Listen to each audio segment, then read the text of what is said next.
Hello friends. अब हम लोग लास्ट पार्ट देखने वाले हमारे इस सेकंड नंबर के चैप्टर का। ओके, और ये लास्ट कॉन्सेप्ट कौन सी है बच्चों?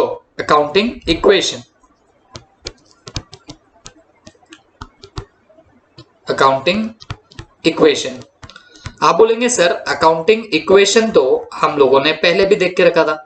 तो बच्चों आप गलत नहीं बोल रहे हो, हमने अकाउंटिंग इक्वेशन पहले भी देख के रखा था, बट यहां पे हम लोग उसको सॉल्व कैसा करते हैं वो अब यहाँ पे देखने वाले। वहां पे भी डेफिनेटली हमारे सामने फॉर्मूला था, उतने से हम लोग देख लिया करते थे। ओके, बट यहाँ पे कुछ ट्रांजैक्शंस रहेंगे और उन ट्रांजैक्शंस को अकाउंटिंग इक्वेशन से आपको कैसे सॉल्व करना रहेगा, ये सब बातें हम लोग यहाँ पे सीखने वाले। ओके, तो ऐसा पकड़ के चलो, थोड़ा सा इंपॉर्टेंट है, ठीक है, it will be a important concept. चलो ध्यान देते हैं। अब बच्चों अगर तुमको मेरी सब बातें याद होगी तो मैंने आपको बताया था ये होती है एक बैलेंस शीट, और इस बैलेंस शीट में ये साइड होती है आपकी लाइबिलिटी साइड एंड ये आपकी होती है असेट साइड। याद है सबको? और जैसे कि मैंने बताया था कि ये जो बैलेंस शीट की टोटल्स होती है ना, ये दोनों मैच होती है। ओके, ये होती है मैच, और इनके मैच होने के पीछे रीजन क्या है बच्चों, ये भी मैंने आपको बताया था, ड्यूअल एस्पेक्ट कॉन्सेप्ट। अब तो हमने ये कॉन्सेप्ट भी देखी है, आई होप भूले नहीं होंगे। ड्यूअल एस्पेक्ट कॉन्सेप्ट क्या देखा था बच्चों हम लोगों ने? जितना डेबिट उतना credit. Okay, every debit should have equivalent amount of credit. तो ये कॉन्सेप्ट कौन सी थी? Dual aspect concept. तो उसी कॉन्सेप्ट की वजह से ये बैलेंस शीट जाके टैली होती है। तो ये टैली होने की वजह से मैंने आपको बताया था कि यार आपका एक इक्वेशन बन जाता है, assets is equal to total liabilities. But ये टोटल लाइबिलिटीज में यहां आता है कैपिटल और यहां पे आता है आउटसाइडर्स लाइबिलिटी, ये भी मैंने आपको बोला था। तो फिर ये अकाउंटिंग इक्वेशन और फर्दर इलैबोरेट किया तो वो कुछ ऐसा बन सकता है, assets equal to capital plus outsiders liability, outsiders liability. ठीक है, तो ऐसा आपका ये क्या बन जाता है बताना, एक अकाउंटिंग इक्वेशन बन जाता है। अब देखो बच्चों, हमारे जितने भी हम लोगों ने ट्रांजैक्शंस देखे, क्या बोल रहा हूं मैं आपको, आपने जितने भी ट्रांजैक्शंस देखे उन सब ट्रांजैक्शन का जब आप डबल इफेक्ट देते हो, मतलब हमारी जो double entry book keeping system है, तो उसके हिसाब से तो हर ट्रांजैक्शन के हम लोग दो दो इफेक्ट देने लगते हैं। वो दो इफेक्ट घूम फिर के आपके इस अकाउंटिंग इक्वेशन को बनाते, और आप कोई भी ट्रांजैक्शन लो अकाउंट्स में, कोई भी ट्रांजैक्शन लेना तो वो सीधे इंपैक्ट करता है। Every transaction impacts on balance sheet, मतलब हर एक ट्रांजैक्शन जो रहेगा उसका इंपैक्ट सीधे क्या काय पे आता है बताना, आपके बैलेंस शीट पे आता है। और ड्यूअल एस्पेक्ट की वजह से ये बैलेंस शीट जाके भी टैली होती है। कोई भी ट्रांजैक्शन लो उसका इंपैक्ट सीधे किस पे आता है बताना, आपके इस बैलेंस शीट पे आता है। और किसी भी ट्रांजैक्शन को आप पकड़ लो, ये जो आपका अकाउंटिंग इक्वेशन है ये किसी भी सिचुएशन में वैलिड रहेगा।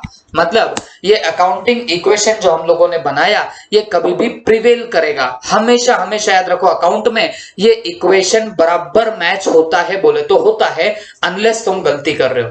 बेटा तुम गलती कर रहे हो तो बात तो अलग, वो कैसे मैच होगा, बट अगर तुम लोगों ने गलती नहीं की तो ये अकाउंटिंग इक्वेशन 110% जाके क्या होने वाला है, ऐसे ही टैली होगा। ओके, अब हम लोग ऐसे ही कुछ ट्रांजैक्शंस देखेंगे और उन ट्रांजैक्शन से अकाउंटिंग इक्वेशन अप्रोच के हम लोग प्रॉब्लम कैसे सॉल्व करते हैं ये हमको यहाँ पे सीखना पड़ेगा। ओके, तो पहले मैं आपको कुछ बातें बता दूं, मैं क्या बताना चाह रहा हूं।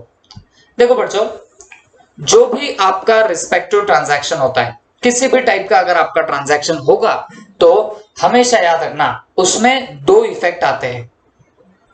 हर ट्रांजैक्शन के कितने आते हैं बताना, दो इफेक्ट आते हैं, एक डेबिट होता है और दूसरा क्या होने लग जाएगा बताना, आपका क्रेडिट होने लगता है। तो दो इफेक्ट कौन कौन से हो रहे हैं, एक तो डेबिट होता है और दूसरा क्रेडिट होता है। ठीक है, तो ये डेबिट क्रेडिट करने के बाद आपका ये जो अकाउंटिंग इक्वेशन है, asset is equal to capital plus outsider liability, ये हमेशा हमेशा वैलिड रहेगा, ये हमेशा हमेशा बराबर मैच होएगा बोले तो होगा।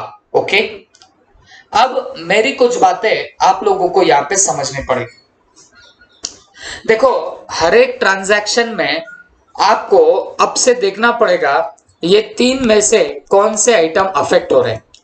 अगर आपको बोला जाए कि चलो अकाउंटिंग इक्वेशन मेथड से कोई प्रॉब्लम सॉल्व करो, ओके, अगर आपको अकाउंटिंग इक्वेशन मेथड से कोई पर्टिकुलर प्रॉब्लम सॉल्व करने की गरज पड़े तो आप लोगों को करना क्या पड़ेगा बच्चों, ये अकाउंटिंग इक्वेशन याद रखना है और हर ट्रांजैक्शन में आपको ये चेक करना पड़ेगा कि क्या आपके ये तीन अकाउंट कहीं अफेक्ट हो रहे हैं क्या।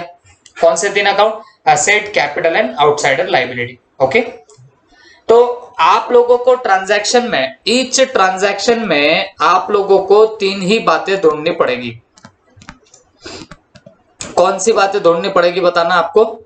एक तो असेट है क्या चेक करना पड़ेगा, दूसरा लाइबिलिटी है क्या चेक करना पड़ेगा और तीसरा कैपिटल है क्या चेक करना पड़ेगा ट्रांजैक्शन के अंदर। ओके, अब असेट तो आपको पता है, जो आपकी प्रॉपर्टी होती है या जिससे आना बाकी होता है तो वो आपकी क्या बनती है? असेट। किसी से आपको रिसीवेबल है कोई अमाउंट या आपकी जो प्रॉपर्टी होगी। ओके, तो ये सब काय के एग्जांपल है बताना, आपके असेट के एग्जांपल्स है। ओके, अगर मैं लाइबिलिटी की बात करूं तो किसी को आपको पेबल है तो ये तुम्हारी लाइबिलिटी है, तो ये सब चीजें यहां पे आएंगी। और कैपिटल में क्या क्या आता है तो याद रखना बच्चों, कैपिटल में तो आप लोगों का बहुत कुछ आएगा। एक्चुअल कैपिटल कैपिटल ही होता है। अगर ड्रॉविंग्स हो रही है तो मैंने आपको पहले भी बोला, ड्रॉविंग्स से कैपिटल आपकी रिड्यूस होती है। ओके, एक्चुअल कैपिटल कैपिटल हो गया, ड्रॉविंग्स भी कैपिटल का पार्ट है, इवन एक्सपेंसेस एंड इनकम भी आपके कैपिटल का ही पार्ट है। क्या बोल रहा हूं मैं? एक्सपेंसेस एंड इनकम भी आपके कैपिटल का ही पार्ट है। आप बोलेंगे सर ऐसा कैसे, तो मैं आपको एक छोटी सी बात बताना चाहूंगा। देखो बच्चों, जनरली क्या किया जाता है, जनरली जब भी ऐसी बैलेंस शीट बनाई जाएगी, whenever you are making a balance sheet, तो बैलेंस शीट बनाते वक्त हम लोगों को कुछ बातें ध्यान में रखनी पड़ती है। ओके, जब भी आप लोग ऐसे बैलेंस शीट बना रहे हो तो बैलेंस शीट बनाते वक्त आपको क्या बात ध्यान में रखनी पड़ती है? यहां पे आता है आपका कैपिटल, और हमेशा याद रखो कैपिटल में आप लोग हमेशा ऐड करते हो प्रॉफिट। बात समझो, कैपिटल में हमेशा क्या ऐड बैक होता है? प्रॉफिट ऐड होता है, और जो ड्रॉविंग्स होती है वो कैपिटल में से लेस होती है। ओके, और अगर आपने नया कोई कैपिटल लाया है तो वो नया कैपिटल इसमें ऐड हो जाता। तो बेटा ऐसा प्लस माइनस करके जो अमाउंट आता वो अमाउंट हमेशा यहाँ अमाउंट के कॉलम में जाता। ये कौन सा कॉलम है? अमाउंट का कॉलम है। ओके, तो अमाउंट के कैपिटल में आप कैपिटल कितना डालते हो? जितना पहले से कैपिटल है वो लेते, फिर हमारा करंट ईयर में जो प्रॉफिट हो रहा वो प्रॉफिट कैपिटल में ऐड करते। हमने बिजनेस से कुछ पैसा निकाला, माने हमारी कोई ड्रॉविंग्स है तो वो ड्रॉविंग्स लेस होती, और नया कोई कैपिटल लाया होगा तो वो भी ऐड करते, तो फिर जो फिगर बाहर आया वो आपका एक्चुअल कैपिटल का फिगर होता है। ओके, आप बोलेंगे सर प्रॉफिट क्यों ऐड करते हैं? तो बेटा आप सोच के देखो ना, बिजनेस में जो अपन पैसा डालते हैं उसको कैपिटल बोलते हैं। तो अगर बिजनेस करके हम लोग ज्यादा पैसा अर्न कर रहे हैं, हमें प्रॉफिट हो रहा है, तो उससे तो कैपिटल बढ़ेगा ना, तो इसके लिए हम लोग ऐड कर दें। अगर हम बिजनेस से पैसा निकाले तो कैपिटल कम होगा, इसके लिए हम लोग कम करते, तो जब भी ड्रॉविंग्स होती है हम लेस कर देते। और नया कैपिटल आप लोग लाओगे तो नए कैपिटल से भी तो कैपिटल बढ़ने वाला है, तो इसके लिए हम लोग उसे भी क्या कर देते? ऐड कर देते। ओके, तो ऐसे आप लोग बैलेंस शीट में काम करते हो। अब मुझे एक बात बताओ, आप लोगों को प्रॉफिट कैसे मिलेगा? तो आप बोलेंगे सर जब हम इनकम में से एक्सपेंसेस माइनस करेंगे तो जाके हमको मिलने वाला है क्या? प्रॉफिट। हम इनकम में से जब एक्सपेंडिचर माइनस करते हैं तब जाके हमको क्या मिलता है बताना? प्रॉफिट मिलता है। Is that clear? तो बच्चों हमेशा याद रखना, ये जो आपका प्रॉफिट है ना, तो ये क्योंकि कैपिटल में ऐड होता, प्रॉफिट क्योंकि कैपिटल में ऐड होता, जितना ज्यादा प्रॉफिट होगा उतनी कैपिटल बढ़ेगी। लेकिन प्रॉफिट अपने आप में बनता किससे बताना, इनकम माइनस एक्सपेंडिचर से बनता है। तो इसके लिए मैं बोल रहा हूं, ये जो इनकम एंड एक्सपेंडिचर है ना बच्चों, ये भी आपके कैपिटल का ही पार्ट है, क्योंकि एक्सपेंडिचर और इनकम से बनेगा प्रॉफिट, और वो प्रॉफिट जाता है काय के अंदर, कैपिटल के अंदर। ओके, तो आप लोगों को जब भी अकाउंटिंग इक्वेशन मेथड से कोई क्वेश्चन सॉल्व करने की नौबत आए, तो आप लोगों ने क्या करना है बच्चों, असेट आइडेंटिफाई करनी है, लाइबिलिटी आइडेंटिफाई करनी है, और कैपिटल देखनी है। बट कैपिटल देखते वक्त याद रखना, एक्चुअल कैपिटल कैपिटल ही है, ड्रॉइंग कैपिटल को लेस करती है, it is part of capital. Expenses and income ये भी कैपिटल को अफेक्ट करते हैं, क्योंकि एक्सपेंसेस एंड इनकम से निकलता प्रॉफिट जो कैपिटल में ऐड बैक करते हैं। तो एक्सपेंसेस और इनकम भी कैपिटल को कहीं ना कहीं क्या करते हैं बताना, अफेक्ट करते हैं। अगर तुम्हें ये बातें समझ में आई, तो अब मैं जो आगे अकाउंटिंग इक्वेशन मेथड समझाऊंगा, तो वो आपको बड़ा अच्छे से समझ में आएगा, आसानी से समझ में आएगा। ओके, तो चलो अब हम लोग जरा सा आगे बढ़ते, थोड़ा सा आगे बढ़ते और समझ के लेने का प्रयास करते, कोशिश करते कि ये एग्जैक्टली क्या चीजें हैं। ओके, चल ध्यान देना। हम सीधे अब ये कुछ नहीं पढ़ते एग्जाम्पल फॉर एग्जाम्पल, ये और ज्यादा कंफ्यूज करेगा। हम सीधे इल्लू फर्स्ट पे आते हैं, और मैं इसी के थ्रू आपको सिखा दूंगा कि कैसे इसको सॉल्व किया जाता है। ठीक है, देखो इल्लू 1 देखते हैं। Show the accounting equation for the following transaction. आपको बोला गया है कि भाई अकाउंटिंग इक्वेशन बताओ फॉर द फॉलोइंग ट्रांजैक्शन। ठीक है, अब ये अलग अलग बुक्स में देखोगे तो इसका फॉर्मेट आपको अलग अलग नजर आएगा। आपके इस 11th के बुक में तो भी ट्रांजैक्शन लिखा जाता है, बट जब सीए फाउंडेशन में देखोगे तो बस इस पे एक ही प्रॉब्लम है, और उसमें भी ऐसे ट्रांजैक्शन वगैरह नहीं लिखा जाता है। सीबीएसई की भी बुक्स अगर देखोगे तो वहां पे भी ये नहीं लिखा जाता है। ठीक है, बट जो भी है, हम स्टेट बोर्ड की पढ़ाई कर रहे हैं, तो अभी उसी की हम लोग चर्चा करते हैं। ठीक है, तो इन शॉर्ट ये प्रॉब्लम मेरे को समझ में आ गया कि ये तो अकाउंटिंग इक्वेशन का प्रॉब्लम है। क्यों? क्योंकि यहां पे बोला है ना, show the accounting equation for the following transaction. ठीक है, तो जब ऐसा क्वेश्चन दिखेगा आपको, जब वो बोलेगा कि अकाउंटिंग इक्वेशन करो फॉर द फॉलोइंग ट्रांजैक्शन, मतलब यहां जो आप 1 से लेके 5 तक जो भी ट्रांजैक्शन दिए हैं, वहां पे आपको अकाउंटिंग इक्वेशन क्या करना है, फॉर्म करना है। जब ये क्वेश्चन आवे तो बेटा आप लोग इसको सॉल्व कैसा करोगे, तो अब ध्यान से देखना मेरी सब बातें। इल्लू फर्स्ट की हमने हेडिंग डाल दी, और अब देखना यहां पे मैं फॉर्मेट कैसे बनाता हूं। फॉर्मेट अच्छे से समझ के लो, आगे कोई तकलीफ होगी ही नहीं।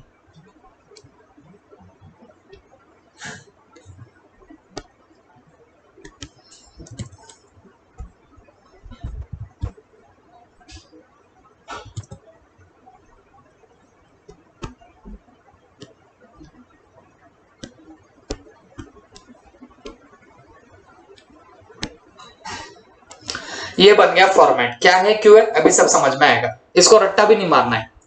हम लोग इस पर्टिकुलर कॉलम में लिखेंगे हमारे सारे ट्रांजैक्शंस। ओके, जो जो ट्रांजैक्शंस है वो इस कॉलम में लिख देंगे। फिर हमारा अकाउंटिंग इक्वेशन क्या है, आराम से बोलना। तो अकाउंटिंग इक्वेशन है assets is equal to liabilities plus capital. और जब भी मैं अब लाइबिलिटीज यहां पे लिखूं तो इसका मतलब होगा आउटसाइडर्स लाइबिलिटी, मतलब जो बाहर वालों को हमें देना बाकी है तो वो वहां पे लिखा जाता है। ठीक है, तो देखो मैंने क्या बना लिया, ये सारा हमारा बना है फॉर्मेट। तो कोई बड़ी बातें करिए क्या, कुछ नहीं।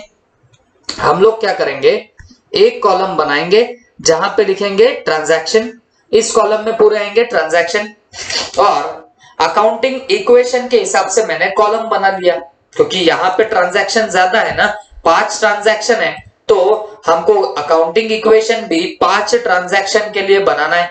तो हम लोग क्या कर रहे हैं बताना, asset is equal to liabilities plus capital, जो हमारा अकाउंटिंग इक्वेशन है बस मैंने वही उठा के वहां पे पुट कर दिया। देखो ये तो आप लोगों ने अभी अभी बनाया था, asset is equal to capital plus outsider liability, तो हमने यही अकाउंटिंग इक्वेशन यहाँ पे भी डाल दिया। ओके, आप कुछ काम मत करो, आप सिर्फ बैठ जाओ, मेडिटेशन मोड में चले जाओ, बस आंखें खुली रखना, बंद मत कर देना, और जो मैं सब चीजें बता रहा हूं वो अच्छे से आप लोग समझ के लेना। ओके, ये एक बार ऑब्जर्व हो गया, समझ में आ गया कि मैं क्या कर रहा हूं, तो आपको सब समझ में आ जाएगा।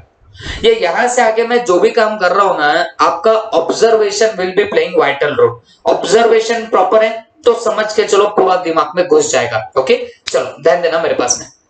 अब बच्चों एक एक करके ट्रांजैक्शन तो लिख देते। पहला ट्रांजैक्शन क्या है? Rohit Sharma started business with cash 50,000। देखो रोहित शर्मा को इतना छपरी बनाया, सिर्फ 50,000 का बिजनेस चालू कर रहा है ऐसा बता रहा है, बट ठीक है जो भी है, हम लोग ट्रांजैक्शन लिख देंगे। हाँ बोलो रे, क्या ट्रांजैक्शन है? Rohit Sharma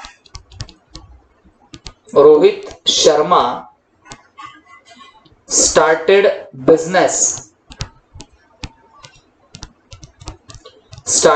business with cash. Okay, अब ये हुआ आपका पहला ट्रांजैक्शन। अब इसको सॉल्व कैसे करते हैं, ध्यान से सुनना मेरी बात।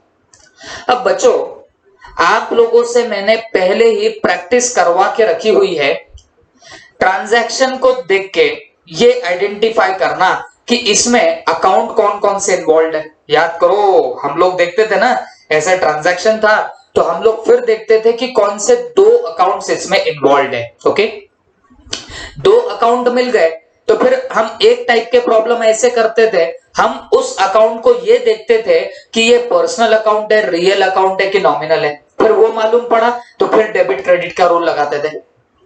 और दूसरे प्रॉब्लम ऐसे देखे जहां हम पहले ये डिसाइड करते कि कौन से दो अकाउंट्स है, और जब पता चल गया ये दो अकाउंट है, फिर हम ये चेक करते कि ये एसेट है या लाइबिलिटी है या एक्सपेंडिचर है या इनकम है। ऐसे हमने बहुत सारे क्वेश्चन पीछे सॉल्व करे, इल्लूज भी हमने सॉल्व करके रखे थे। आई होप सबको याद है।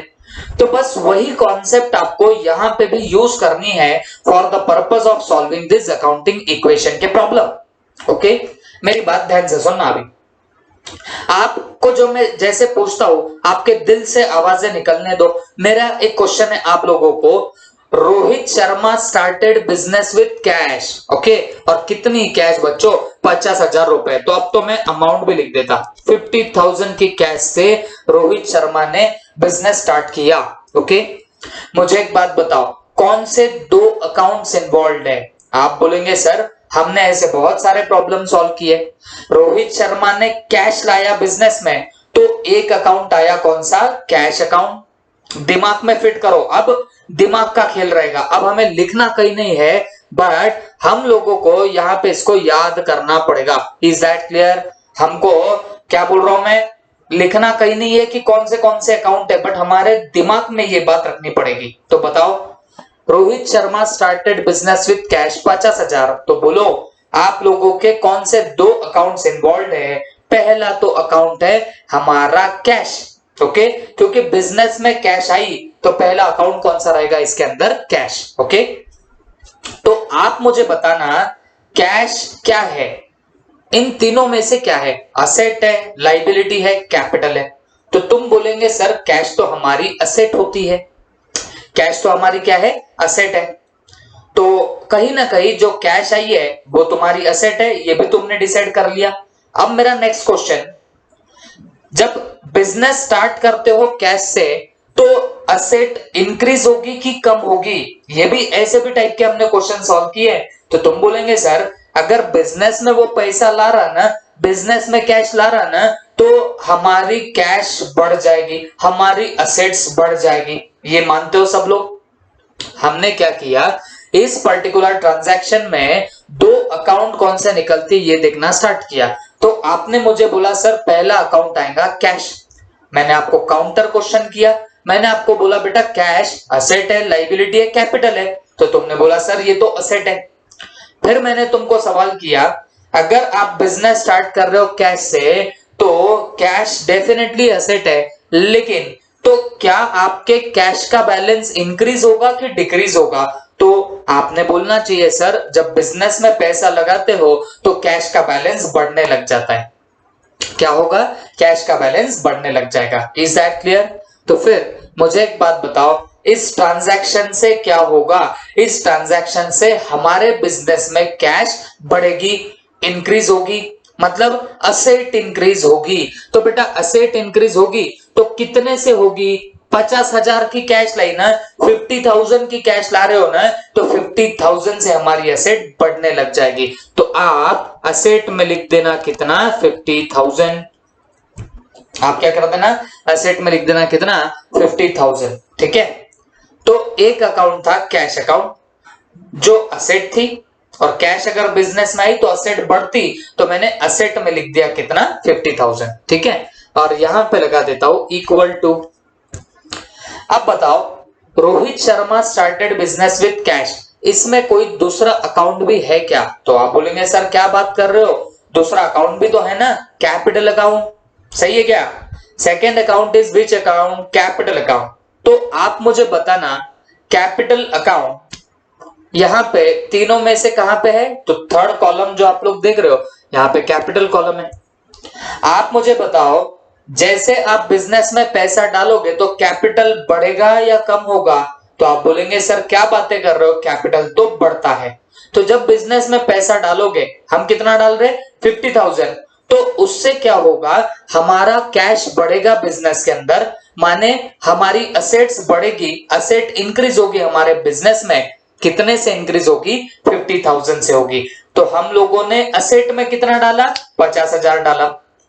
वैसे ही तुम्हारी कैपिटल भी बढ़ने वाली, कैपिटल भी इंक्रीज होने वाली, तो आप यहां कैपिटल में भी कितना डाल दोगे रे बच्चों? 50,000 डाल देंगे।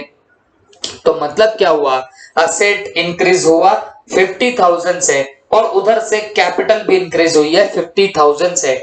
लाइबिलिटी का यहां कुछ चक्कर आया क्या? तो लाइबिलिटी का कुछ चक्कर नहीं आया।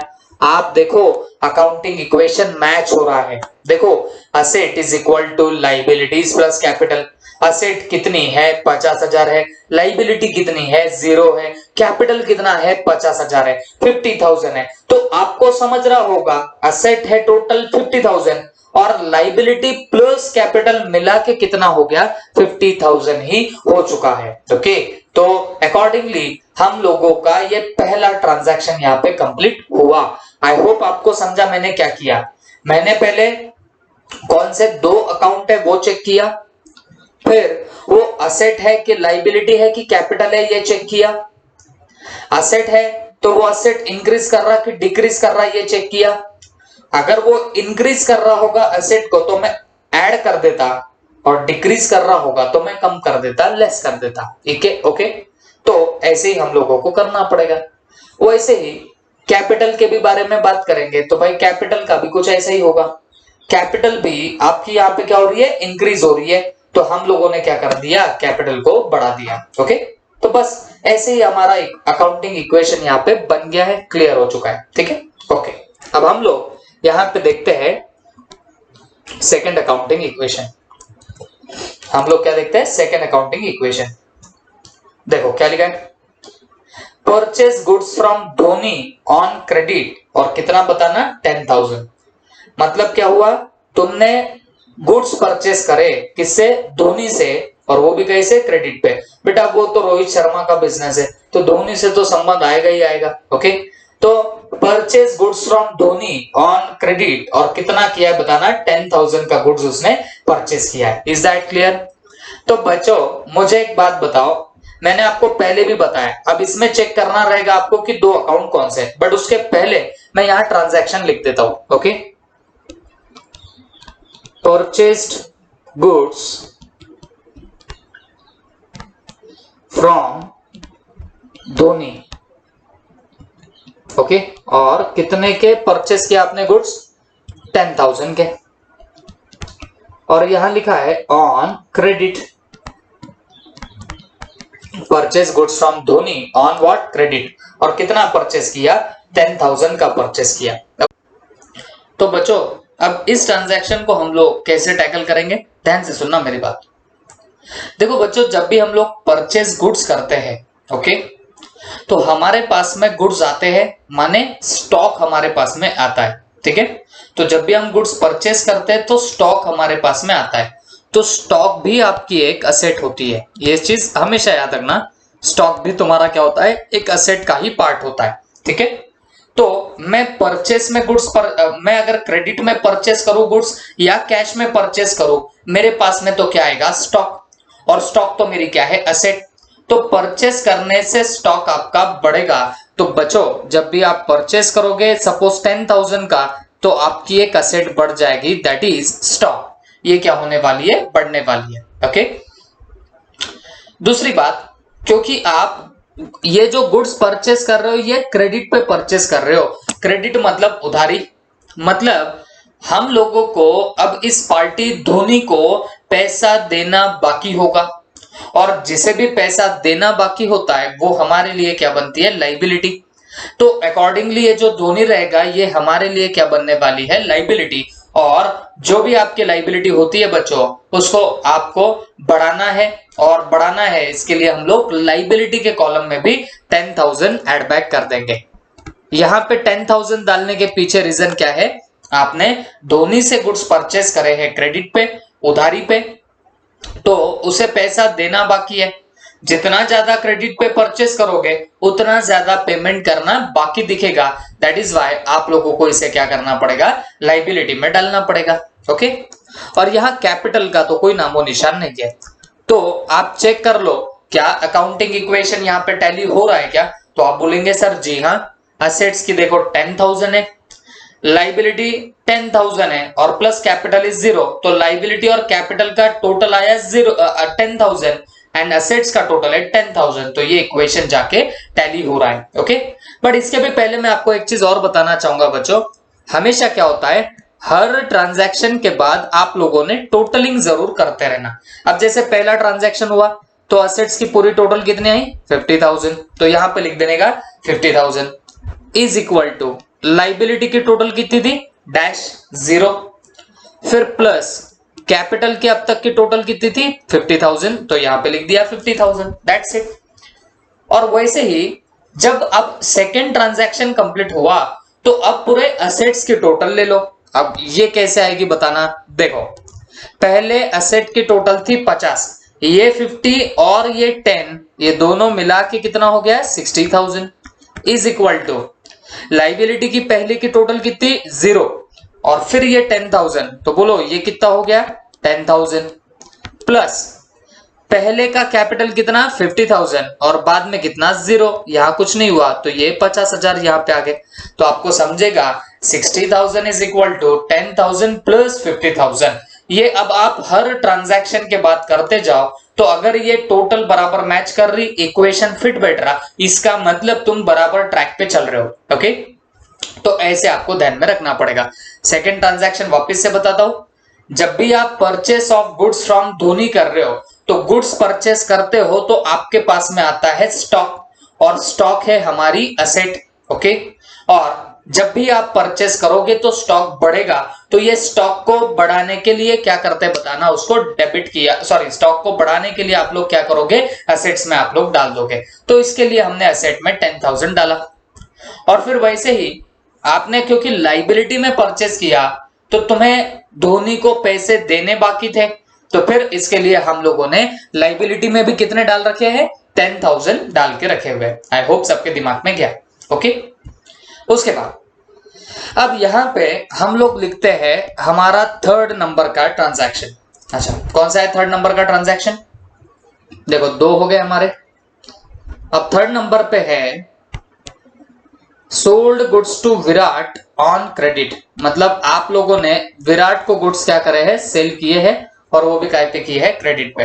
तो पहले मैं यहां ट्रांजैक्शन लिख देता हूं, बाद में सोचेंगे। Sold goods to Virat on credit rupees, मतलब आपने विराट को गुड्स सेल करे क्रेडिट पे, और कितने रुपीस के बताना, 20,000। कितने के सेल कर दिए, 20,000, ओके। तो बच्चों मुझे एक बात बताओ, अगर आप 20,000 के गुड्स उसको सेल कर रहे हो क्रेडिट पे, तो फिर अब इसका हम लोग अब क्या करने वाले हैं? तो फर्स्ट ऑफ ऑल एक चीज आपके माइंड में रख लेना, जब भी आप गुड्स सेल करते हो तो पहली बात है आपका स्टॉक कम होगा, मतलब आपकी एसेट कम होने वाली है। और एसेट को जब भी आपको कम करना है तो आप उसको माइनस में डाल देना एसेट के कॉलम में। तो जो हमारे एसेट्स का कॉलम है इसमें हम लोग माइनस में डाल देंगे ये पर्टिकुलर सेल का फिगर, क्योंकि हम लोग जब सेल कर रहे हैं तो स्टॉक हमारे पास से जा रहा, तो स्टॉक अगर हमारे पास से जा रहा तो हम एसेट्स में उसे एज ए नेगेटिव फिगर बोल के बताएंगे। तो हम लोग यहां पे डालने वाले हैं उठा के कितना बताना, 20,000, बट निगेटिव बताएंगे। क्यों? क्योंकि स्टॉक हमारे पास से जा रहा है, सेल करने से स्टॉक जाता है तो एसेट कम होती है, तो हम लोगों ने माइनस करके बताया। लेकिन हमने सेल क्रेडिट पे किया, मतलब उधारी पे किया, और किसको क्रेडिट पे सेल किया? विराट को किया। ओके, तो अगर आपने विराट को क्रेडिट पे सेल किया ना बच्चों, तो इस बंदे से आपको पैसे आने बाकी है। What I am telling here, अगर आपने क्रेडिट पे सेल किया है ना विराट को, तो आपको इससे पैसे आने बाकी है, और जिससे पैसे आपको आने बाकी होते हैं आप हमेशा उसको क्या करके रखते हो बताना, डेबिट करके रखते हो। तो आप लोगों को विराट से पैसे आने बाकी है तो आप लोग डेफिनेटली उसे क्या करने वाले हो, डेबिट करने वाले हो। बट याद रखो डेबिट हम करेंगे, बट यहाँ डेबिट क्रेडिट का सवाल तो है नहीं, बट जब असेट को आप बढ़ा रहे हो तब उसको डेबिट करते हो, इसका मतलब आप लोग असेट को ऐड करने वाले हो, या असेट में आप लोग ये 20,000 ऐड करोगे। I am repeating once again, Virat को हमने क्रेडिट पे सेल किया ना, तो इसका मतलब उससे पैसे आने बाकी है, और आने बाकी है मतलब वो अपनी एसेट बन गई। तो हम उसको जितना ज्यादा क्रेडिट पे सेल करेंगे उतना ज्यादा हमें पैसा आना बाकी दिखाई देगा, उतनी ज्यादा हमारी एसेट बढ़ने लग जाएगी। ओके, तो जब एसेट अगर आपको बढ़ानी है तो आप एसेट के कॉलम में भी क्या कर दोगे, ऐड कर दोगे। तो इन शॉर्ट ये sale of goods to Virat on credit, इससे क्या होगा, स्टॉक हमारे पास से जाएगा तो एक एसेट कम होगी। फिर दूसरी बात, हमें विराट से पैसे आने बाकी दिखेंगे, मतलब हमारी एसेट बढ़ रही है, तो एक एसेट कम होगी एक एसेट बढ़ जाएगी। कौन सी एसेट कम हो रही है? स्टॉक जा रहा है तो स्टॉक कम होगा, और डेटर बढ़, जिनसे हमें पैसे आने बाकी होते हैं उसको हम लोग डेटर बोलते हैं, तो आप उसको क्या करोगे, बढ़ा दोगे, एड बैक कर दोगे। तो 20,000 माइनस में हुआ और ये 20,000 यहाँ पे प्लस में हुआ। फिर इसका ना लाइबिलिटी में कोई संबंध आएगा ना आपके कैपिटल में कोई इंपैक्ट आएगा, बस इतने पे ही काम आपका खत्म हो जाएगा। ओके, तो यहाँ पे डैश, यहाँ पे डैश, ये बन गया आपका थर्ड नंबर का ट्रांजैक्शन। Is that clear? तो बच्चों अब अगर यहाँ पे आप लोग देखोगे तो आपको समझ में आएगा, 60,000 वहां पे अमाउंट थी, फिर 20,000 माइनस 20,000 प्लस, इन शॉर्ट इस 2020 का कोई इंपैक्ट ही नहीं आया। तो ऊपर का जो 60 था आप एज इट इज उठा के क्या कर दोगे, नीचे भी डाल दोगे। ऊपर का जो 60,000 था एज इट इज उठा के आप लोग नीचे भी डाल दोगे। ओके, वैसे ही जो ऊपर के 10,000 थे वो एज इट इज उठा के आप लोगों ने नीचे डाल देना है, और जो ऊपर के 50,000 है वो भी आप लोग एज इट इज उठा के यहाँ पे नीचे डाल दोगे। तो ये टोटल आपका क्या हो गया बताना, 60-60 का क्राइटेरिया फुलफिल हो जाता है। ओके, तो ये हुआ आपका थर्ड नंबर का ट्रांजैक्शन। आई होप आपके दिमाग में गया होगा। ओके, तो sale of goods on credit करते हो तो स्टॉक आपके पास से जाता, तो स्टॉक जाता तो एसेट कम हो गई, एसेट कम हो गई तो हमने वो 20,000 वहां पे नेगेटिव फिगर बोल के बताया। बट जब आपके पास में पैसे आने बाकी है, इसका मतलब तुम्हारी एसेट्स की वैल्यू बढ़ेगी, और जब एसेट्स की वैल्यू आपको बढ़ानी है तो इसका मतलब आपको उसे ऐड करना पड़ेगा। तो हमने 20,000 उसमें ऐड कर दिए, 20,000 हम लोगों ने उसमें ऐड बैक कर दिए। ओके, तो ये हुआ आपका थर्ड नंबर का ट्रांजैक्शन खत्म। उसके बाद अब फोर्थ नंबर पे जाते हैं बच्चों, चेक कर लो, रिसीव्ड डिविडेंड 500। तो यहां पे लिखते हैं रिसीव्ड डिविडेंड ₹500। अब एक बात आप लोगों को समझ के लेनी चाहिए, देखो जब रिसीव हो रहा है ना डिविडेंड, तो इसका मतलब सबसे पहले हमें कैश मिल रही है। सबसे पहले हमको क्या मिल रही है, कैश मिलती है। और कैश तुम्हारे लिए क्या है, तो आप बोलेंगे सर कैश तो हमारे लिए असेट है। और अगर आपको डिविडेंड मिल रहा है, इसका मतलब कैश मिल रही है, तो उससे एसेट बढ़ेगी या कम होगी, तो आपका जवाब आएगा सर एसेट तो बढ़ने वाली है। तो जब आपको एसेट को बढ़ाना है तो आप उसको यहाँ पे ऐड कर दोगे। तो जब डिविडेंड मिलेगा इसका मतलब आप लोगों को कैश मिलेगी, कैश मिलेगी इसका मतलब तुम्हारी एसेट बढ़ेगी, और एसेट बढ़ानी है तो हमने यहाँ पे 500 ऐड कर दिया।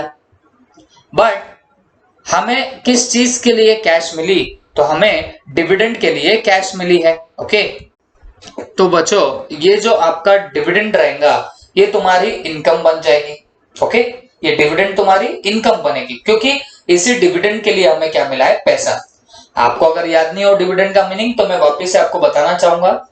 अगर आपने किसी कंपनी के शेयर्स लिए हैं और उस कंपनी के शेयर्स लेने के बदले में कंपनी हमें क्या करती है, जो भी प्रॉफिट हुआ है कंपनी के अंदर, तो उसका कुछ पार्ट अगर हमको दे दे तो उस पार्ट ऑफ प्रॉफिट को बोलते हैं डिविडेंड। ओके, तो याद रखना ये डिविडेंड आपकी इनकम होती है। अब आप बोलेंगे सर इनकम है तो हमारे इस पर्टिकुलर अकाउंटिंग इक्वेशन में तो कहीं बैठेगा ही नहीं, क्योंकि इसमें तो क्या आता है, assets, liabilities and capital.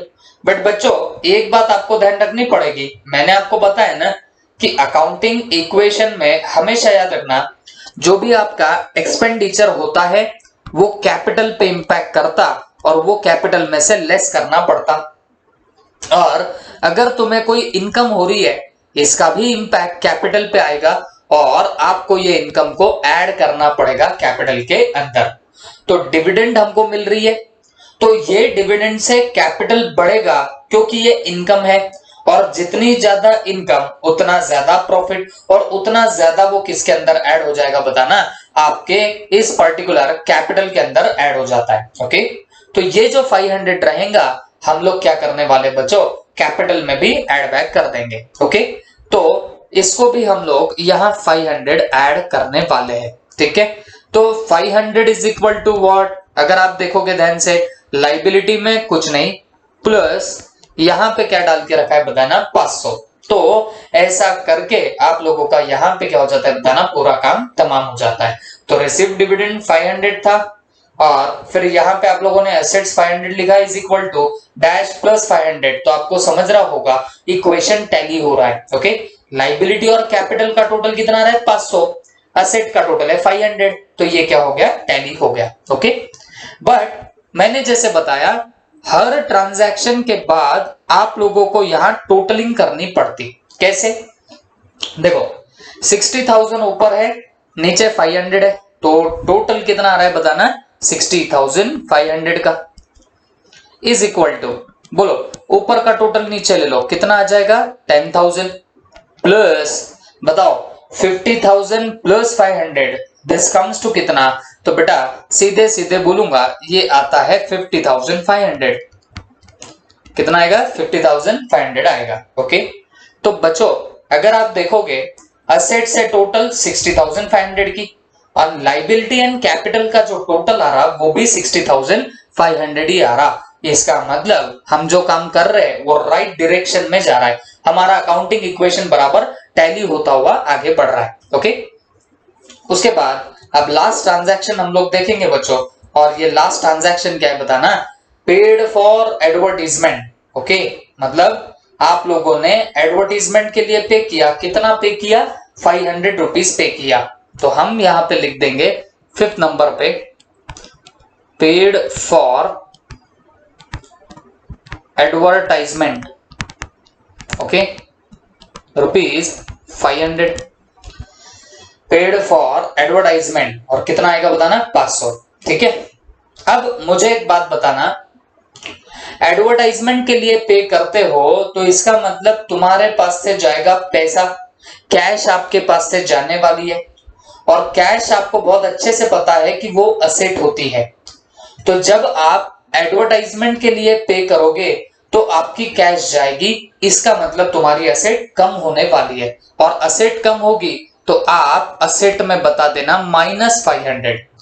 Asset कम होगी तो आप लोग असेट में -500 करके बता दोगे। ओके, फिर दूसरी बात, मुझे एक बात बताओ, एडवर्टाइजमेंट आपके लिए तो एक्सपेंडिचर है, और हमारा यहां पे अगर आप देखोगे तो हमें तो सिर्फ क्लासिफाई असेट, लायबिलिटी और कैपिटल में करना है, तो एक्सपेंडिचर क्या तीनों में भी नहीं आएगा क्या? तो ऐसा नहीं है बच्चों, मैं आपको बता चुका हूं, एक्सपेंडिचर भी कैपिटल पे इफेक्ट मारता है और इसे हमें कैपिटल में से ही लेस करना पड़ता है।